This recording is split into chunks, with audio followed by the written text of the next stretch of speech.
My husband changed after his company got on track. He didn't even try to hide that he was cheating with another woman. When I finally pointed it out, he just laughed at me. You're trash that doesn't earn a cent.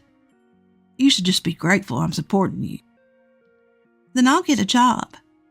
When I said that, he just laughed and told me to do as I pleased.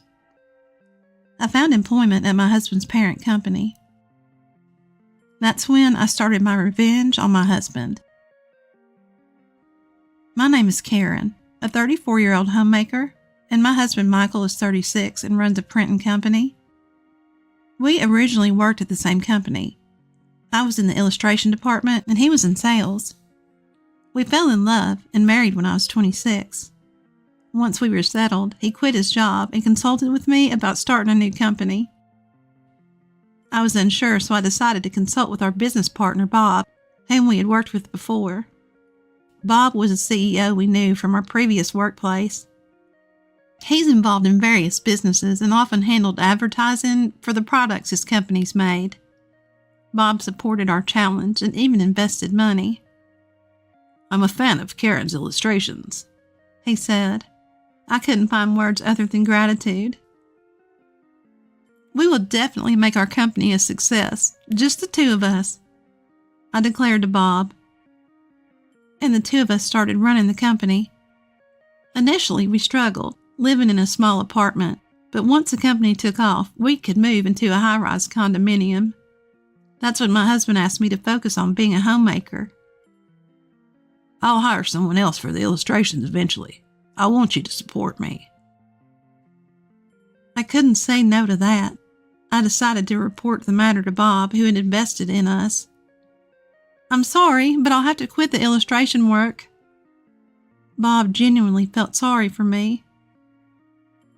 So it's sad to think I won't be able to see Karen's illustrations anymore. But if you ever want to start again, just tell me. I'll be here to support you.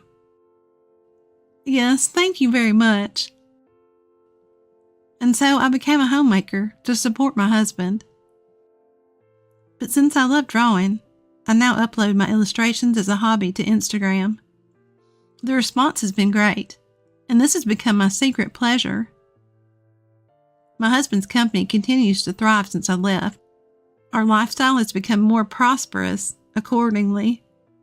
My husband has bought a new car, and he's even had suits custom made by renowned brands. I thought it was an unnecessary expense, but I guess appearance matters when you're the boss. No matter how busy my husband is, he always has dinner at home, because this was a promise between us. No matter how busy we get, he insisted we always have time just for the two of us. This was our dinner time. That's when he would share the company's future prospects with me. I felt happy just being able to support his dreams. I thought this would go on forever. The company's performance is still on the rise, but gradually I noticed a change in my husband's attitude. He stopped talking to me about the company during dinner. How's the company doing? Everything fine? Yeah. He would reply unenthusiastically. I asked persistently to know more, and he snapped back. Don't talk about it. You won't understand. You're always at home. Don't make me explain every little thing. I was shocked that my husband would say such a thing. I tried to convince myself that he was just tired and overworked. That night, he silently finished his meal and went straight to his room.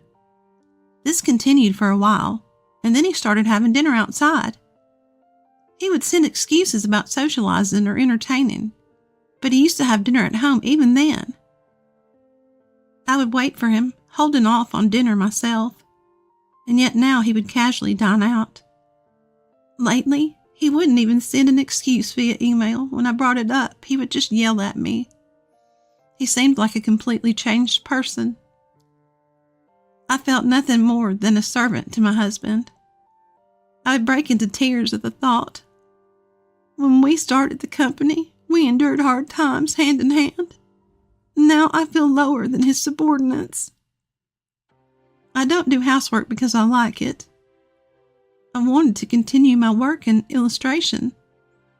But more than that, I wanted to make my husband's dreams come true. That's why I was supporting him with housework. But any gratitude for that has long since vanished from my husband. While he's away, I immerse myself in my illustrations. That's the only thing that relieves my stress. As I continue, my followers increase, and there are kind words in the comments. Among them, I even found Bob's name. In the comments, Bob offers to work together again. I hope we can work together someday. Just thinking about it lifts my spirits. Without this hope, I might not have been able to go on.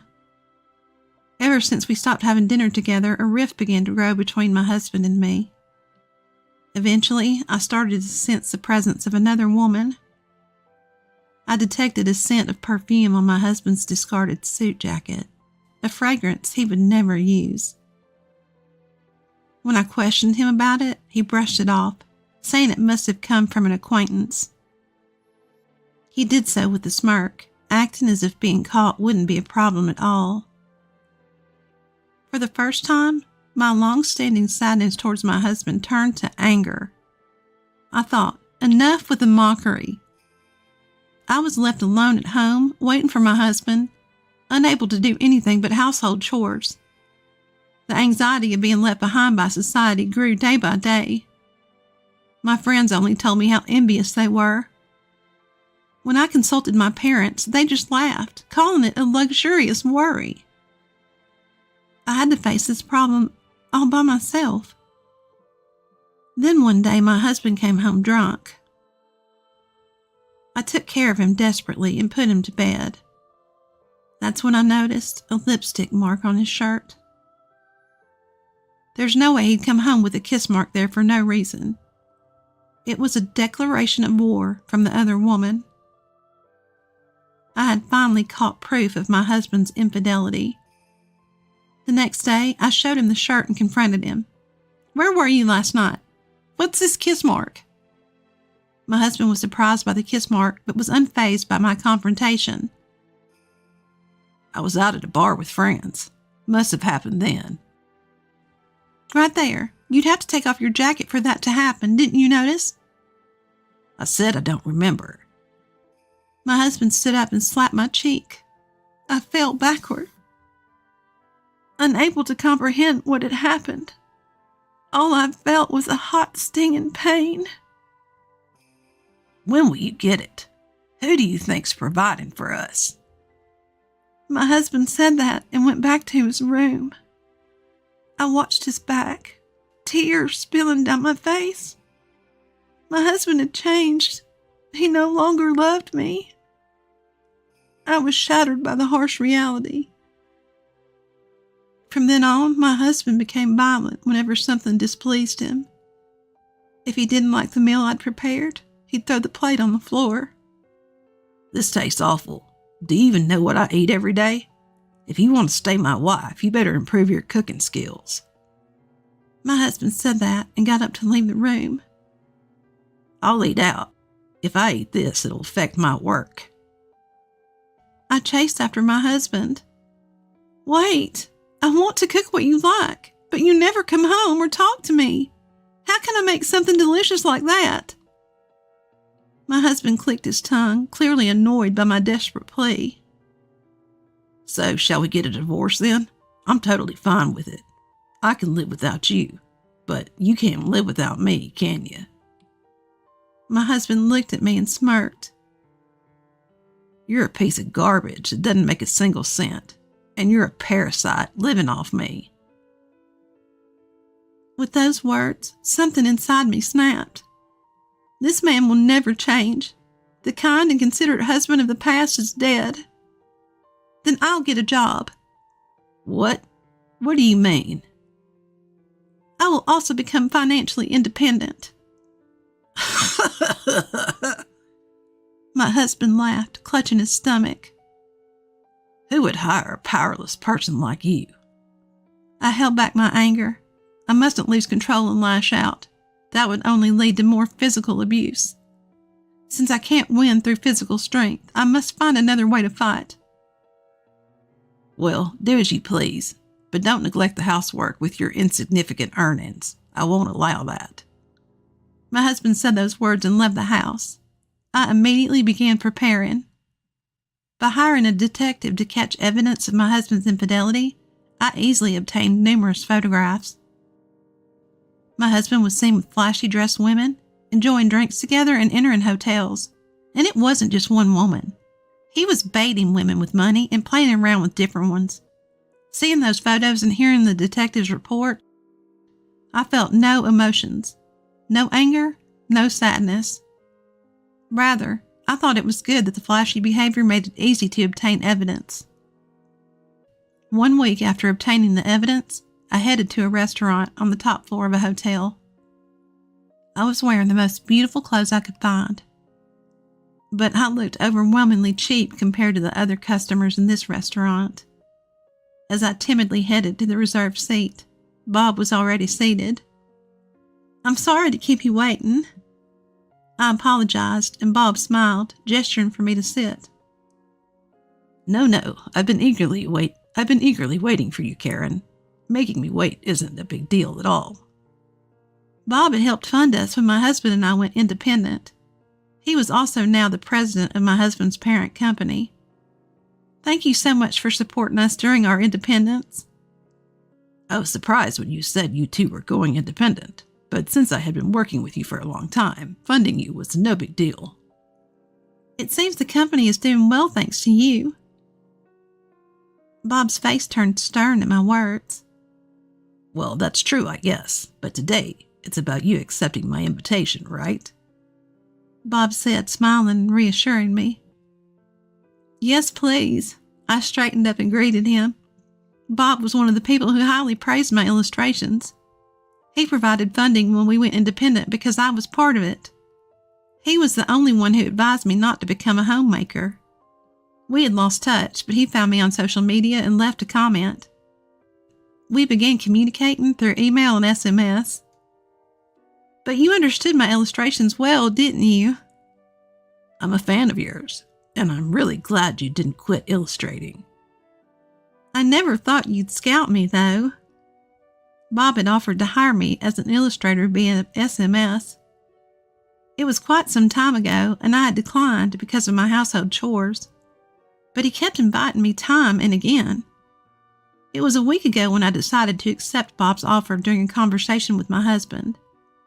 Bob seemed hesitant, but finally, he looked me straight in the eyes. "I don't want to say this, but Michael's company has a really bad reputation." "What? Really?" Everything I heard from my husband about his job was positive, so I was surprised to hear this from Bob. "I've been working with him for a long time, but ever since the business started growing, the quality of work has declined.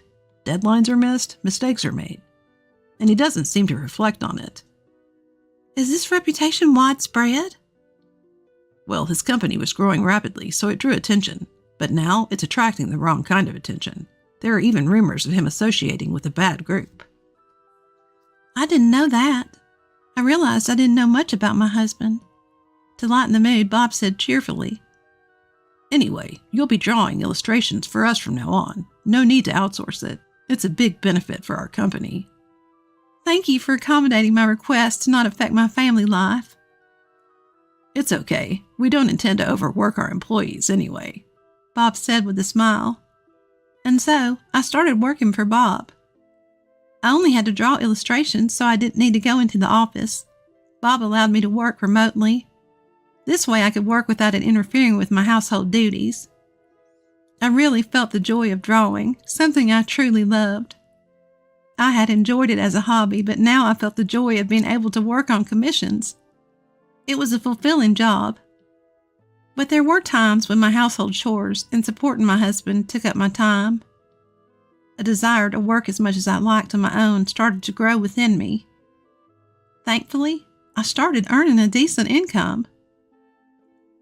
I thought that I could live on my own without any problem. As I was working as usual, I heard the door slam loudly. When I went to the hallway, my husband came to me with rage in his eyes. "You traitor." I couldn't understand what my husband was saying all of a sudden. To think that my wife would take my job. It was then that I realized the reason for my husband's anger. Since I started working with Bob, I began to work with other companies as well. Thanks to Bob's recommendation, I was able to secure contracts smoothly. Most of the companies I contracted with were my husband's business partners. This was my revenge. It must have been frustrating to have jobs taken away by me, the one he looked down on. You have no right to tell me anything. I've just done my job. I have your permission. My husband's eyes filled with rage, but I didn't flinch. Go ahead, hit me if you want. Then I'll call the police. The word police seemed to calm him down a bit. My company is failing because of you. What are you trying to do? It has nothing to do with me.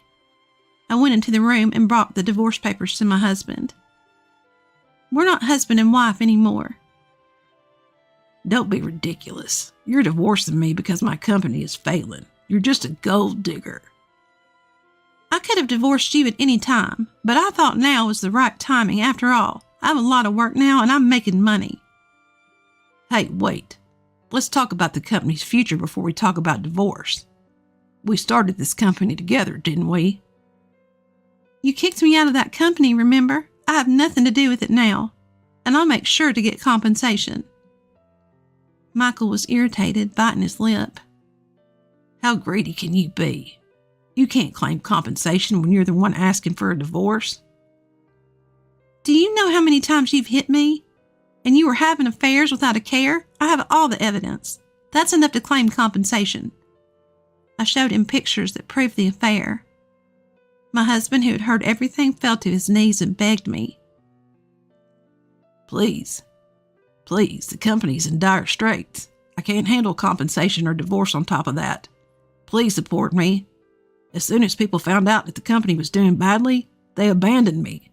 You're the only one who hasn't. I didn't listen to such a pathetic idea.